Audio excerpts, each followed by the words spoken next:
first to my bitter shit, thoughts provoked a new era. Become a bit terror, but my only rival is my shadow. Rewind the pain back if it's my own error. Get low to the ground, it's getting better like I told you before. Double up a dead road cheddar. L to the J, say stay laced, cause my car me with a flush, and I'm the ace. Hey, it's Grim the TheFangking, your friendly neighborhood fence straddler here. And today on the channel, I have some very disturbing things to show you. Viewer discretion is advised.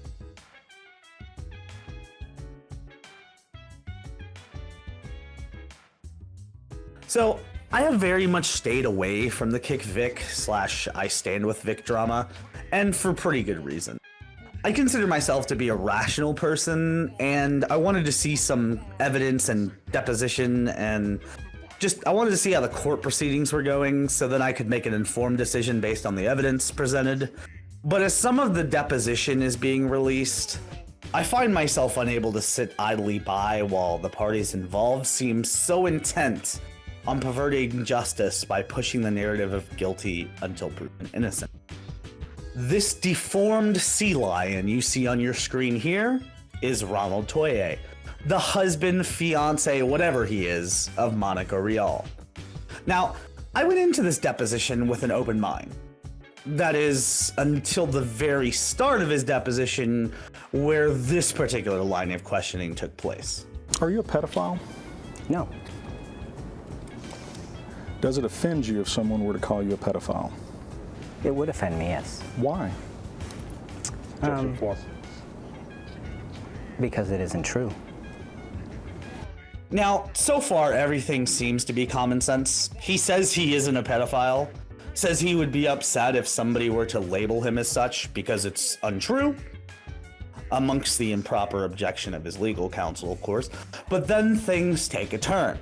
After some back and forth about the legitimacy of evidence presented in a private company and an investigation that took place therein and whether or not it could be fallible, the following question is asked. What if there's no investigation and someone just accuses you of being a pedophile? Should you lose your job?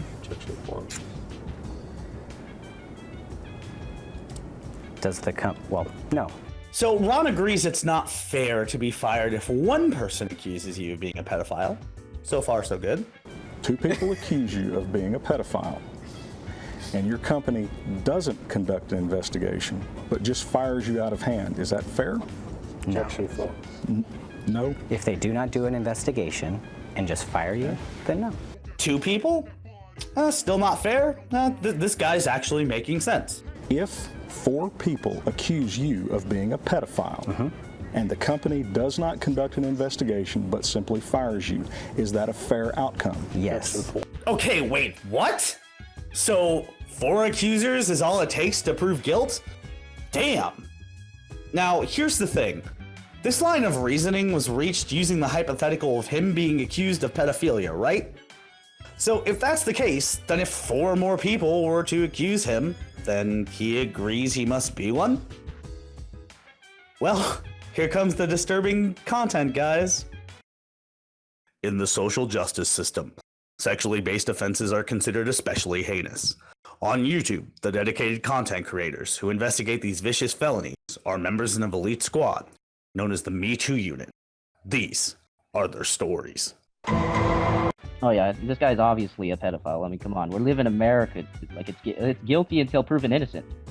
This guy, I could say right now that he stuck his dick up my ass when I was 12, and it'd be completely true because it did happen. Don't ask when though; it just did.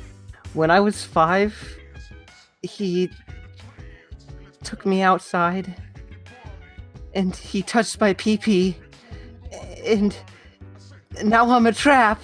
So this is kind of hard for me to talk about because I was just a wee little boy when this happened, but Ronald used to tell me in Japan that I had to cook his rice and wear some nice little booty shorts so he could see my cute little butt. I told him, Ronald domo yamete, but he didn't listen. He didn't listen at all. It was just like the rice fields. So, I was 8 years old, and I heard my mother screaming, and I walked in, and Ronald was on top of her, and I screamed, "Get off of my mom, Ron! get off of her. And then he whipped me in the face with his dick and it knocked me to the floor and I didn't know what to do. And then he came in with no lube and just jackhammered my fucking toddler butthole and then he fucked my dog. So yeah, after hearing those harrowing tales, I think it's safe to say Ronald should be forced to register as a sex offender, right? I mean, 4 accusers is all it takes, so hey, Funimation, what do you say? Anyone want to donate to our legal fund? I could use $300,000. All jokes aside, this is the very problem with that line of logic and reason. In the social axiom of guilty until proven innocent, which is pushed by the snowflakes on the left all the time, every story is credible and any life can be ruined simply out of spite. This is why actual evidence is valued over word of mouth. If someone has never been convicted of sexual assault, nor have they been proven to have assaulted or harassed somebody in that manner, why should they be treated as if they are in fact guilty by the world at large?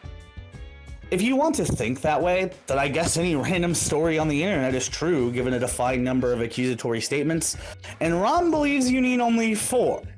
So that being said, is Monica Rial's husband, Ron Toye, a pedophile?